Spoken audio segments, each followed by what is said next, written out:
देखो 9 बज गए, जल्दी करो। जाते वक्त मुझे भी ड्रॉप करना है। कौन हो तुम और अंदर कैसे आई? आपकी बेल नहीं चल रही थी और दरवाजा खुला था। मैंने नॉक भी किया लेकिन तुम हो कौन और ऐसे ही कैसे अंदर आ सकती हो? चलो निकलो बाहर। आप मुझे अभी नहीं जानती, लेकिन थोड़ी देर में जान जाएंगी। और यकीन मानिए, मुझे देखकर आपको खुशी होगी। बड़ी बदतमीज लड़की हो। चलो निकलो बाहर। देखो नहीं तो मैं वॉचमैन को बुलाऊंगी। मैम प्लीज प्लीज 5 मिनट मेरी बात सुन लीजिए। अरे नहीं सुनी तुम्हारी बात। नील, मैम प्लीज। नील जल्दी बाहर आओ। मैम नील, वॉचमैन। तुम तुम तो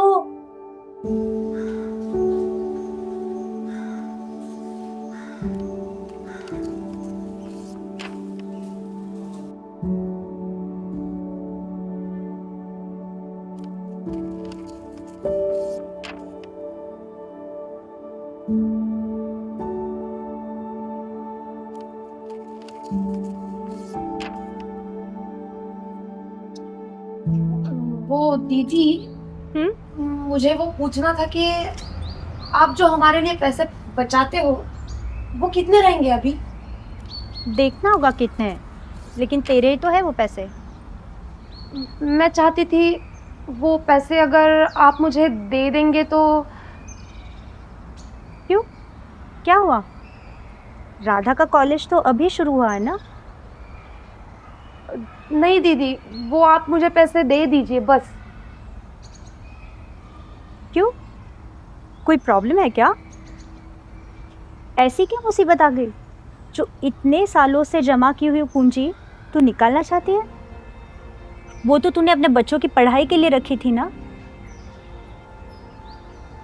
देख शालिनी, अगर ऐसी कोई मुसीबत है तो मैं नील से बात करके बिल्कुल तेरी मदद करूंगी। तू बता तो सही कि प्रॉब्लम क्या है। वो दीदी, दरअसल परसों मुन्नी को देखने के लिए आए थे। लड़का बड़ा समझदार है और उनको दहेज भी नहीं चाहिए। शादी तो हमें ही करवानी पड़ेगी, इसलिए वो पैसे। तू पागल हो गई है शालिनी? राधा भी छोटी है, 16 साल की है वो। तू पढ़ाई करने की उम्र में उसे गृहस्थी संभालने की शिक्षा देना चाहती है? दीदी, मैं उसकी माँ हूँ, उसकी भलाई भली भांति जानती हूँ। आप भी तो इतना सीखी हुई हो, आप क्या काम कर रहे हो? शालिनी, मैंने ब्रेक लिया है 2-3 साल का, और वो भी अपनी फैमिली के लिए। और हमें लड़कियों को सिर्फ इसलिए नहीं पढ़ाना कि वो जॉब कर सके। हमें लड़कियों को पढ़ाना है, सक्षम बनाना है, ताकि समाज की उन्नति हो, देश आगे बढ़े। मुझे आप बड़े लोगों का नहीं मालूम। इतना अच्छा रिश्ता हाथ से जाने दूं। मुझे मेरे पैसे दे दीजिए बस। शालिनी देख, अभी भी कुछ नहीं बिगड़ा। राधा पढ़ाई में अच्छी है और उसे पढ़ने का अधिकार है। उसे पढ़ने दे। और तो शादी कैसे करवाएगी उसकी? वो तो नाबालिग है। इट्स अ क्राइम, ये एक अपराध है। आप मुझे मेरे पैसे दे दीजिए बस। मेरी बेटी का क्या करना है मैं देख लूंगी। अरे इतने सारे पैसे क्या मैं साथ में लेके बैठती हूँ? जा तू जाते जाते नील सर के ऑफिस से ले ले जा।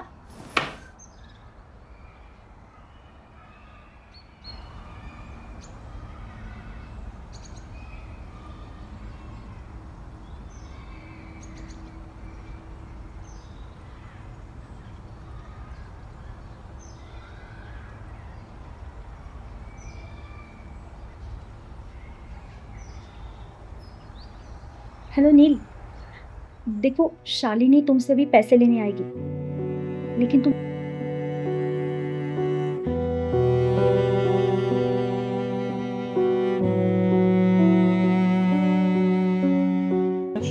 तो।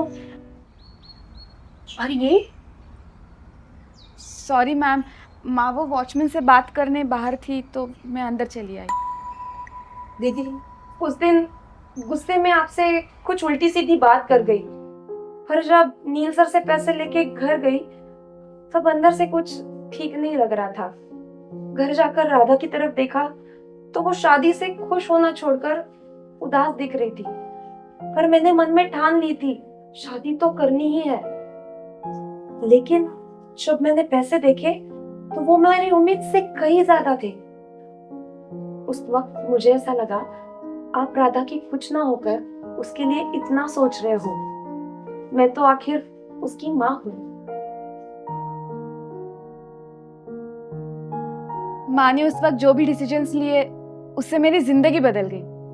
और पापा ने भी थोड़ी मुश्किल से ही सही लेकिन साथ दिया।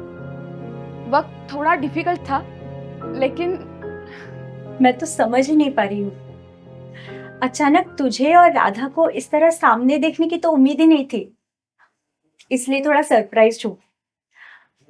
तुम करती क्या हो राधा? मैम, मैं 2 साल से एक अच्छी कंपनी में जॉब करती हूँ। माँ और पापा भी बहुत खुश है। मैं आपसे पहले ही मिलना चाहती थी लेकिन माँ ने मना किया। जैसा आप सोच रही है वैसा नहीं है मैम। मेरी एंगेजमेंट हो चुकी है और अगले महीने ही मेरी शादी है।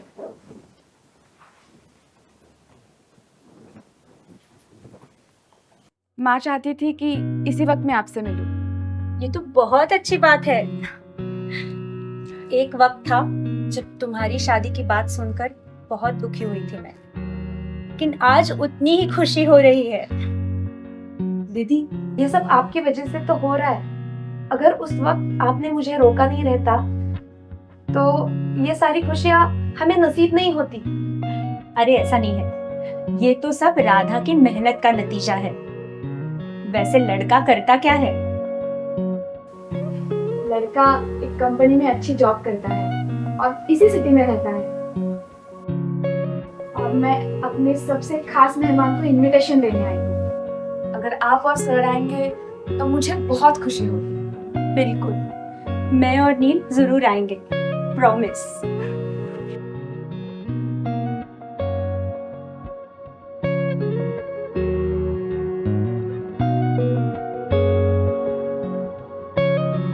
कैसे हो गया? घर पे कैसे है सब लोग? सब ठीक है, लेकिन तुम लोग बहुत दिनों बाद आए हो और मैंने तो तुम्हें पहचान ही नहीं रखा है, सॉरी। कितने साल हो गए? और शादी